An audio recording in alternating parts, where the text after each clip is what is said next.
Les nuits de France Culture.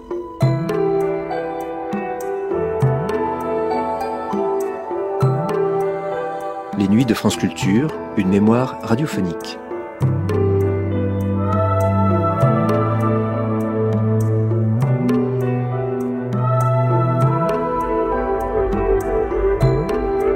En 1992, 7 ans après la mort du philosophe, Une histoire de la raison de François Châtelet était une série programmée sur France Culture, produite par Émile Noël à partir des enregistrements qu'il avait réalisés avec François Châtelet en 1979. Au 12e des 20 épisodes de cette série, survol de l'histoire de la rationalité destinée aux non-philosophes, François Châtelet invitait les auditeurs à aborder l'œuvre d'Emmanuel Kant. Dans cette émission, avant de s'intéresser de plus près dans la suivante à la critique de la raison pure, François Châtelet exposait ce qu'avait été, au siècle des Lumières, la critique profonde de la rationalité classique, tout à la fois l'administration et la remise en cause de l'héritage cartésien, avant de dire ce que signifiait critique pour Kant et ce qu'avait été son audace en posant la question philosophique que personne n'avait posée avant lui: comment se fait-il qu'il y a du vrai ? François Châtelet, Une histoire de la raison, 12e d'une série en 20 épisodes, Kant, penseur de la modernité, une émission diffusée la première fois le 18 août 1992 sur France Culture.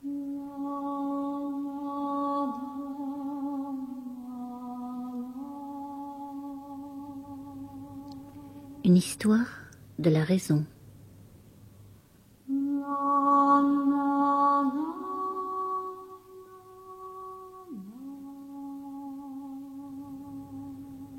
Par François Châtelet.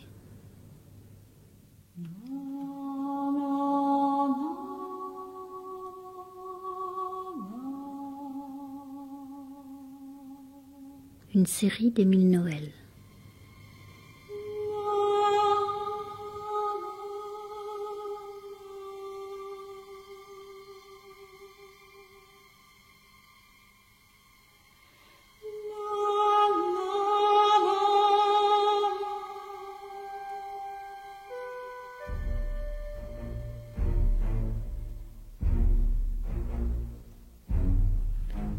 Aujourd'hui, Kant, penseur de la modernité.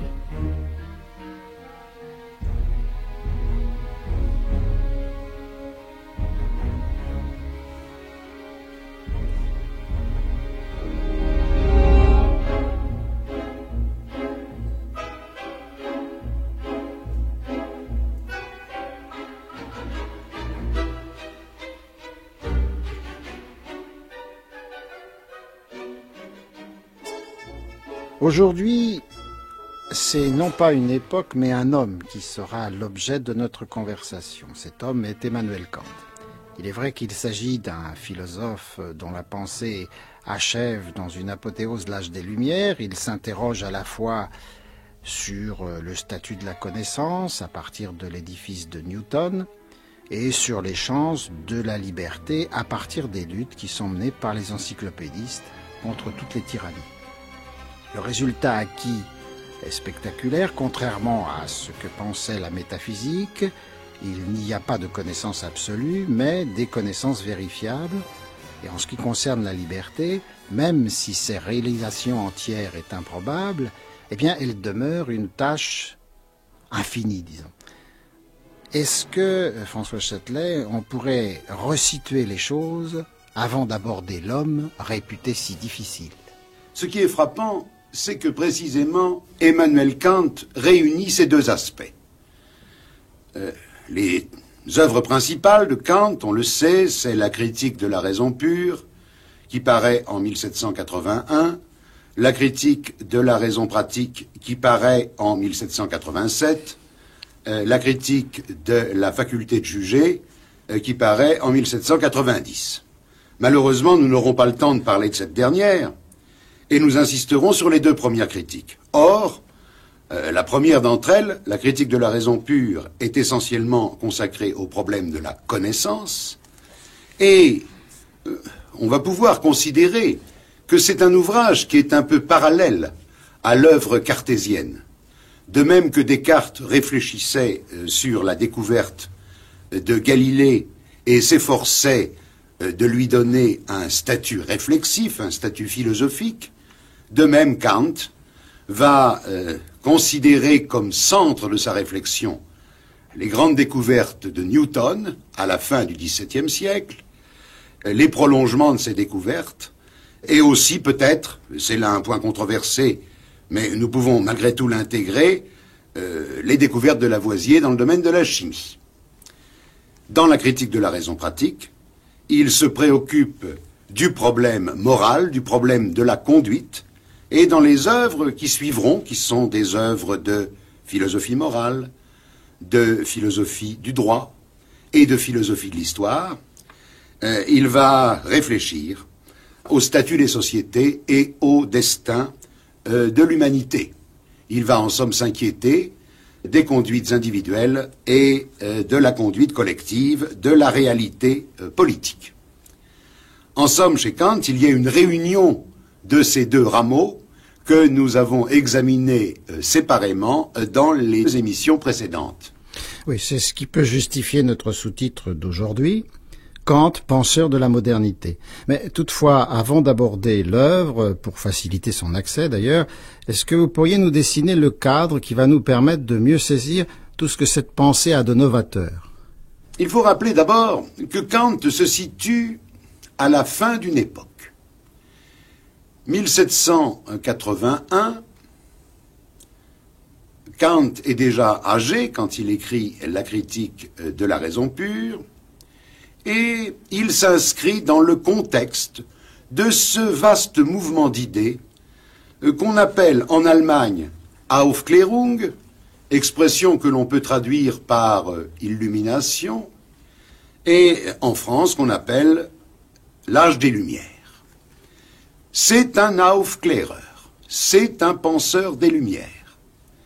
Mais c'est un Aufkläreur qui déjà va de l'avant, qui déjà essaie d'aller au-delà de ce statut. Et pour bien comprendre Kant, je crois, il faut revenir sur ce que signifie âge des Lumières. Naturellement, nous serons obligés de rester dans des extrêmes généralités. Je laisserai en particulier de côté les aspects de politique pratique de l'âge des Lumières pour insister sur le côté intellectuel. L'âge des Lumières, il est ainsi nommé parce que c'est l'époque où un certain nombre de penseurs militants, je dirais, tels Voltaire, Rousseau, Diderot, je ne cite ici que des Français, d'Alembert, n'oublions pas le principal, puisque ça a été en somme la cheville ouvrière de cet ensemble, des penseurs militants décident d'user uniquement de la lumière naturelle pour faciliter la vie de l'homme, pour faciliter son épanouissement et sa réussite. Oui, alors, lumière naturelle, il faut savoir ce que ça veut dire. Lumière naturelle s'oppose à lumière surnaturelle, c'est-à-dire aux explications métaphysiques. Le XVIIIe siècle, c'est le siècle des philosophes, les philosophes s'opposant non seulement aux théologiens, mais encore aux métaphysiciens, à ceux qui continuent, comme les successeurs de Descartes, par exemple, à emprunter leurs concepts à la pensée théologique. Les philosophes des Lumières sont des gens qui n'ont confiance qu'en l'expérience, qui s'intéressent non seulement à la science théorique, mais aussi aux techniques, à la vie quotidienne, aux transformations des mœurs. Ils sont, en somme, dirions-nous maintenant, beaucoup plus près de la réalité. Et ils se fondent sur la lumière naturelle, ou disons sur la simple réflexion, celle qui est née de l'expérience, pour essayer d'éclairer le destin de l'humanité. Leur objectif principal, c'est la liberté. Mais sans doute vaudrait-il mieux dire la libération de l'homme. Il convient pour eux de le libérer de la nature, c'est-à-dire de mettre effectivement en pratique le fameux précepte exposé par Descartes un siècle auparavant, rendre l'homme maître et possesseur de la nature. Mais il ne s'agit pas cette fois d'une formule générale, mais d'un programme qui est beaucoup plus précis. Et ici, je ne peux m'empêcher d'évoquer ce mouvement très, très intéressant, le développement, par exemple, dans les plus petites villes de France, d'Angleterre, du nord de l'Italie, d'Allemagne, de petites sociétés savantes qui comprennent l'apothicaire, le pharmacien, le médecin, l'avocat, les gens de métier, les ingénieurs, qui se réunissent régulièrement pour discuter, disserter sur les phénomènes de la nature exceptionnels, sur tel aspect de l'artisanat. Et c'est de ce mouvement que va naître l'entreprise qu'on appelle l'encyclopédie. L'encyclopédie d'Alembert, du chevalier de Jaucourt, c'est une œuvre extraordinaire qui combine non seulement une réflexion sur le savoir livresque du temps, mais encore des aspects de réflexion sur la technique et sur la vie de tous les jours. Et il est toujours extrêmement frappant de regarder, par exemple, les tables de l'encyclopédie, les illustrations, dirions-nous maintenant, et qui sont publiées à part dans les derniers volumes, où l'on voit, par exemple, le soin que mettent les encyclopédistes à décrire le travail du cordonnier, le travail de l'ébéniste. Très minutieusement, ils analysent les outils utilisés, les bois dont on se sert. Et à côté de cela, il y a par exemple des articles de critique des notions théologiques ou le résumé de la philosophie de Spinoza. Tous ces aspects sont liés les uns aux autres. Il s'agit bien de libérer l'homme de la nature et en même temps de le libérer des ténèbres. Les ténèbres, qu'est-ce que c'est ? Selon la formule de Voltaire, c'est la superstition.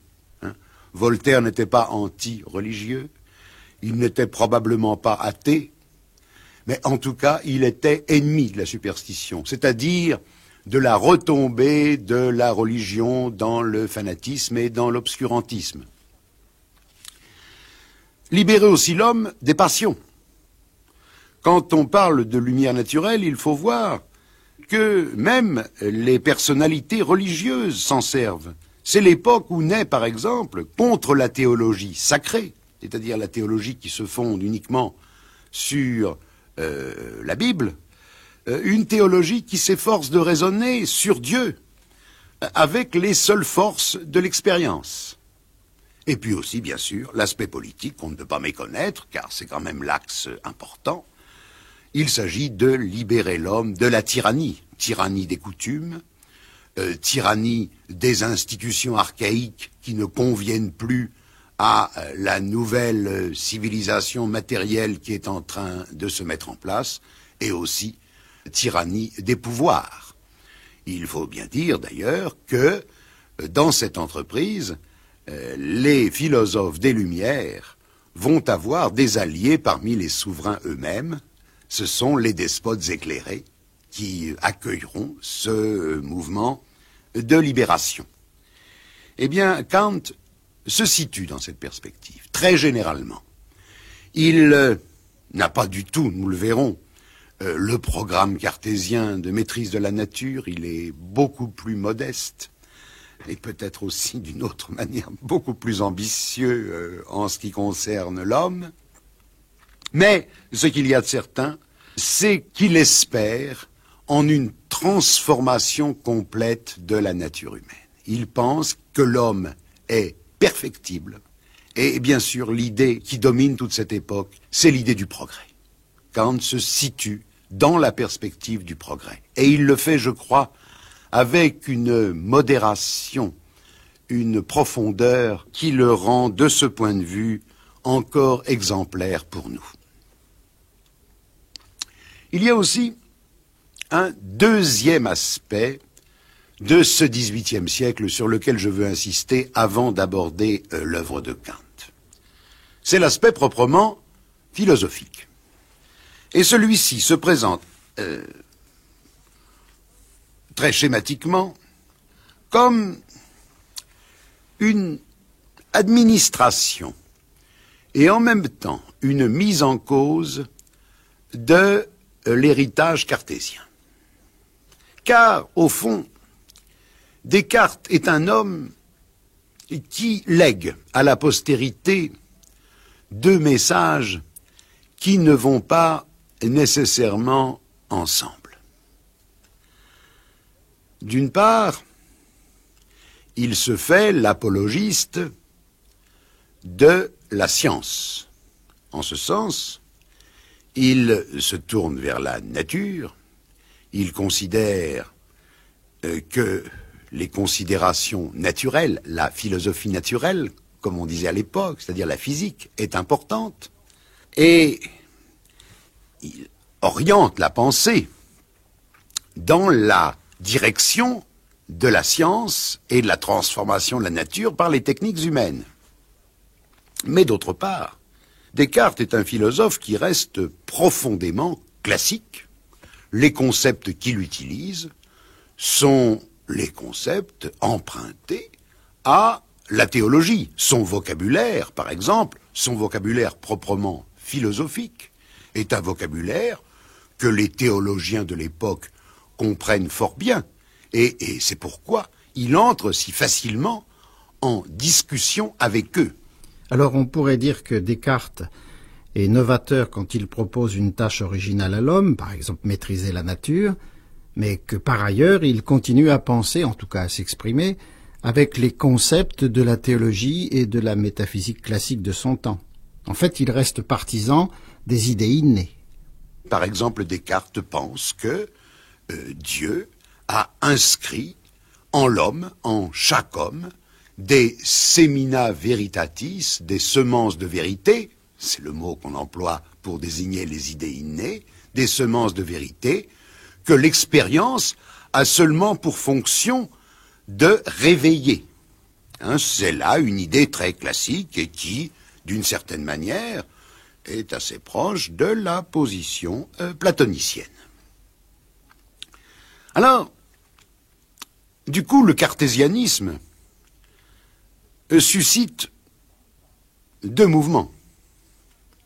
D'une part, il y a ceux qui prennent très au sérieux les formulations du discours de la méthode.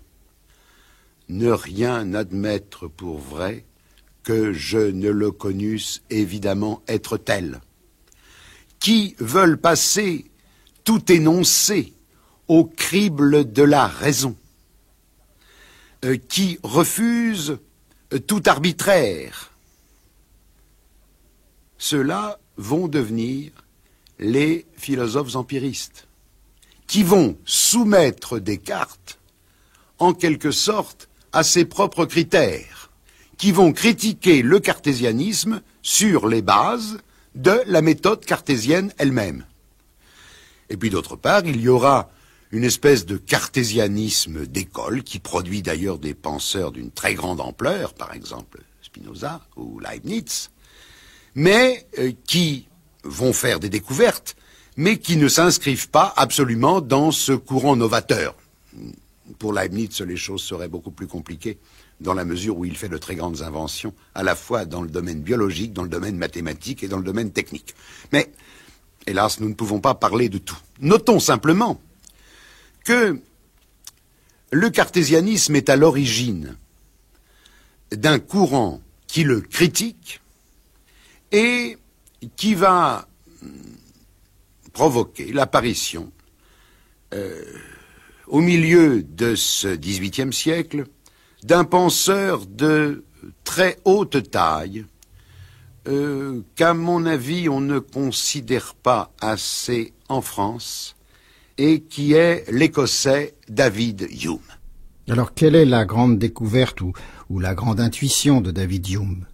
D'une part, de reprendre l'idée de John Locke, dont nous avons parlé déjà à propos de la politique, à savoir que toute connaissance vient de l'expérience, et c'est d'autre part de constater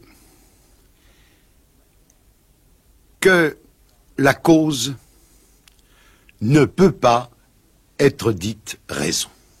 Et c'est cela qu'il faut expliquer. Quand nous regardons hors de nous, vers les autres objets extérieurs, et que nous considérons l'opération des causes, nous ne sommes jamais capables, dans un seul cas, de découvrir un pouvoir ou une connexion nécessaire, une qualité qui lie l'effet à la cause et fait de l'un la conséquence infaillible de l'autre. Nous trouvons seulement que l'un suit l'autre, effectivement, en fait. L'impulsion de la première bille de billard s'accompagne du mouvement de la seconde. Voilà tout ce qui apparaît au sens externe. L'esprit ne sent aucun sentiment, aucune impression interne de cette succession d'objets. Par suite, rien qui puisse suggérer l'idée de pouvoir ou de connexion nécessaire. David Hume enquête sur l'entendement humain. Dans l'optique cartésienne, il faut bien voir que le fondement de la réalité naturelle, c'est bien sûr la création divine. Or, Dieu, tenu par sa perfection, doit créer le monde selon des lois, et non pas selon le hasard. Et ces lois sont non seulement les lois les plus simples, à cause de la perfection, mais encore des lois rationnelles. Du coup, lorsqu'un savant repère une cause, dans l'énoncé que l'on donne du rapport entre la cause et l'effet, la cause doit figurer aussi comme le principe explicatif de l'effet. Il doit y avoir une relation d'intelligibilité entre la cause et l'effet. C'est en ce sens que dans la pensée cartésienne et dans la pensée scientifique qui lui succède, la cause est toujours vue, conçue en même temps comme raison explicative de l'effet. Or, Hume, avec un esprit critique qui ne s'arrête devant rien, se demande pourquoi la cause est dite raison. Et il pose des questions du genre: en quoi, par exemple, dans l'optique géométrique, est-il plus rationnel que l'angle de réflexion soit égal à l'angle d'incidence? Il serait, dit-il, tout aussi rationnel que l'angle de réflexion soit la moitié de l'angle d'incidence. Et poursuivant sur ce même terrain, il montre qu'en fin de compte, nous appelons cause les antécédents constants que nous repérons au sein de notre expérience, et que par habitude, peu à peu, nous instituons ces causes comme des raisons, mais elles ne sont pas raisons par elles-mêmes.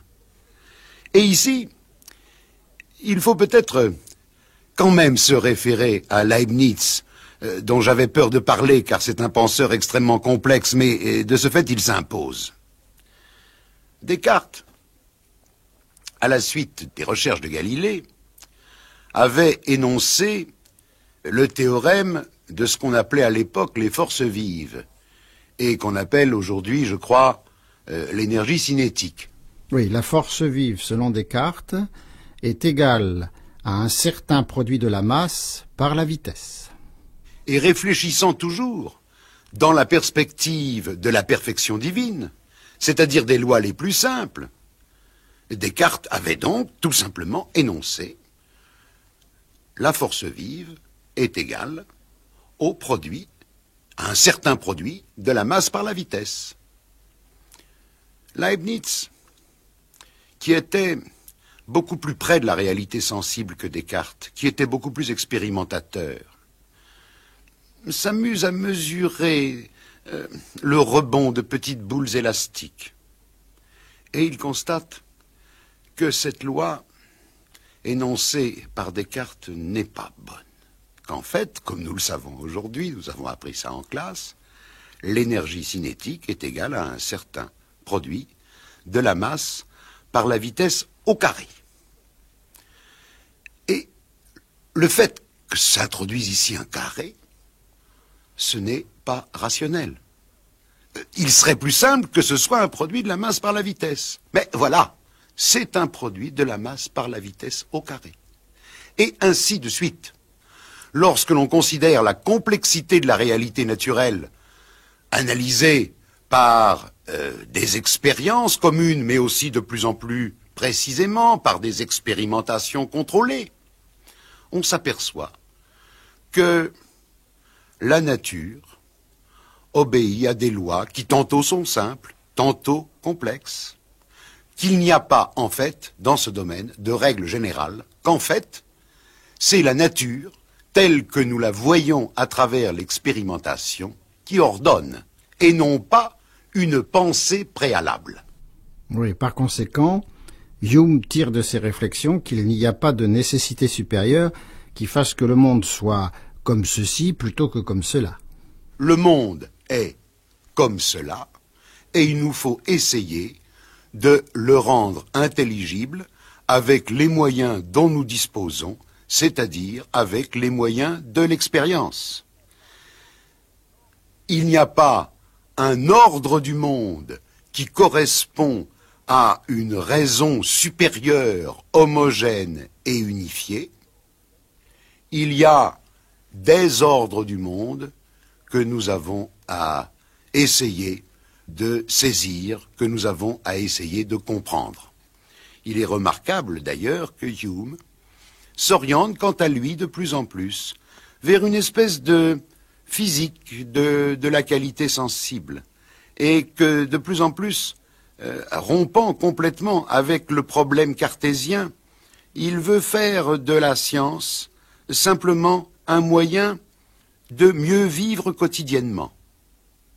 Souvent, je me prends à me demander si cette idée de la science n'aurait pas été plus intéressante que l'autre, celle qui a été suivie par notre civilisation. Bon, laissons cela. En tout cas, alors même que la science fait des progrès considérables, et l'œuvre de Newton en atteste, les découvertes qui vont se produire au cours du XVIIIe siècle en témoignent également, alors même que ce progrès s'affermit, se précise, commence une critique très profonde de la rationalité classique. Et je crois que c'est dans cette perspective qu'il faut se situer si l'on veut comprendre la profondeur de la perspective kantienne.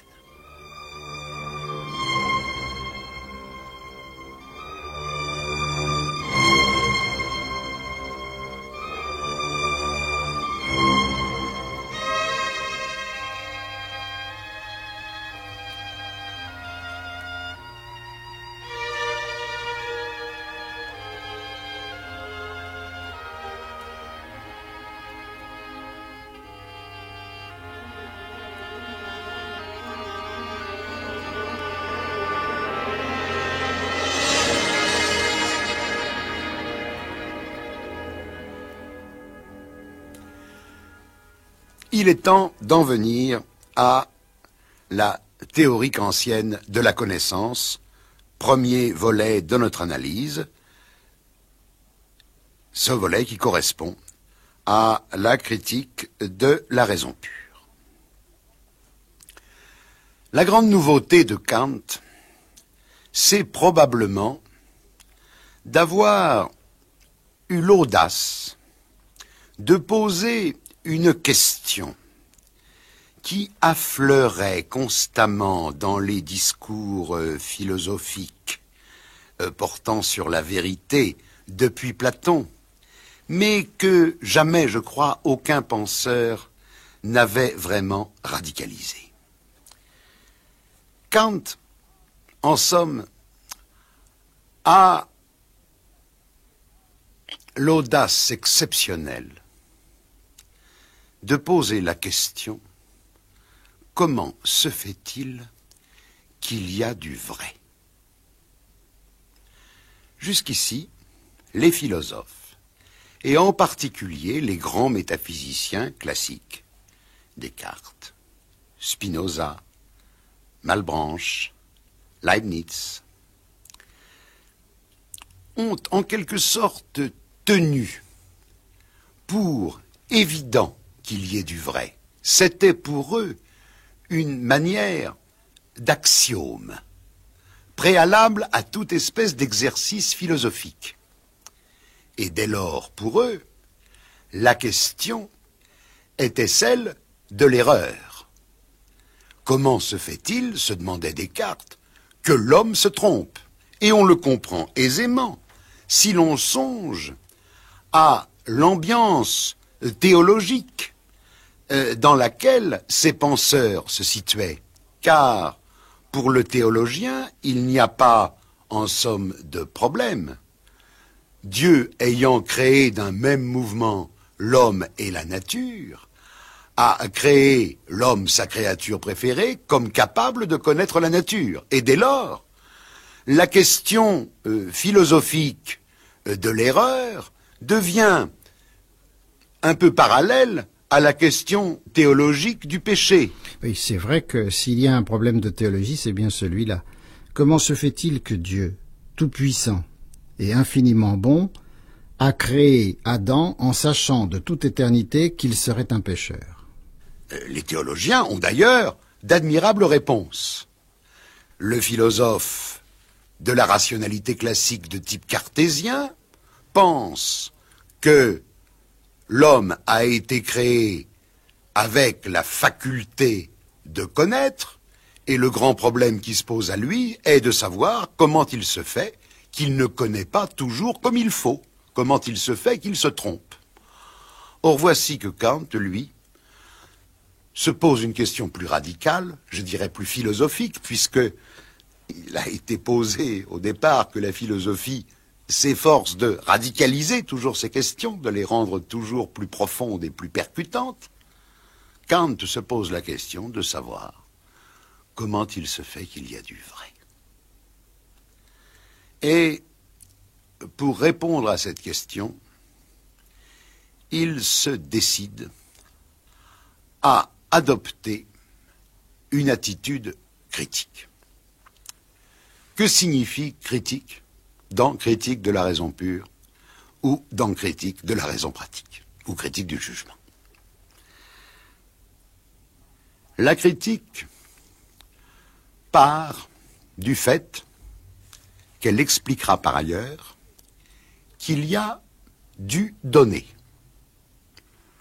Kant, par exemple, dans la deuxième préface de la Critique de la raison pure, part du fait que les hommes ont pensé qu'ils ont élaboré des disciplines, par exemple la métaphysique, par exemple les mathématiques, par exemple la physique, que certaines de ces disciplines ont piétiné, à ses yeux, la métaphysique, que d'autres ont très tôt atteint la perfection, les mathématiques, et que la physique, par exemple, elle, progresse sans arrêt.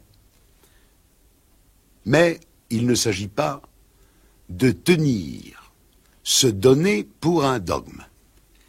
Il importe de le critiquer pour voir, pour déterminer quelles sont les conditions de possibilité de se donner. C'est cela l'attitude critique. Quelque chose étant donné, se demander à quelles conditions se donner est donné comme ceci plutôt que comme cela.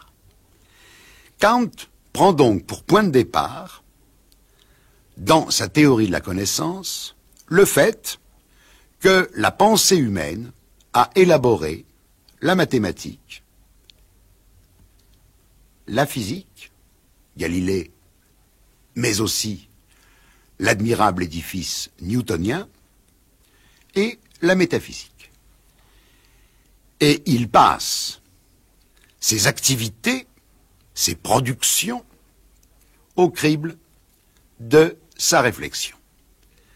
Il pose la question: comment doit-on concevoir le statut du sujet connaissant pour qu'il y ait de la connaissance?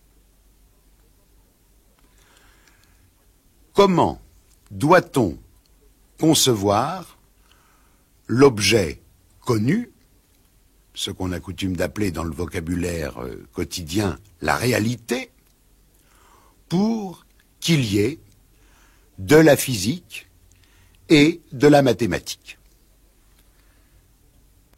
Jamais, je pense, on n'était allé aussi loin dans le questionnement. Eh bien, demain, nous essaierons de comprendre ce qu'il y a derrière ce questionnement, précisément en abordant la critique de la raison pure. Une histoire de la raison, c'est aussi un livre publié aux éditions du Seuil dans la collection Point Science que vous pouvez retrouver chez tous les bons libraires.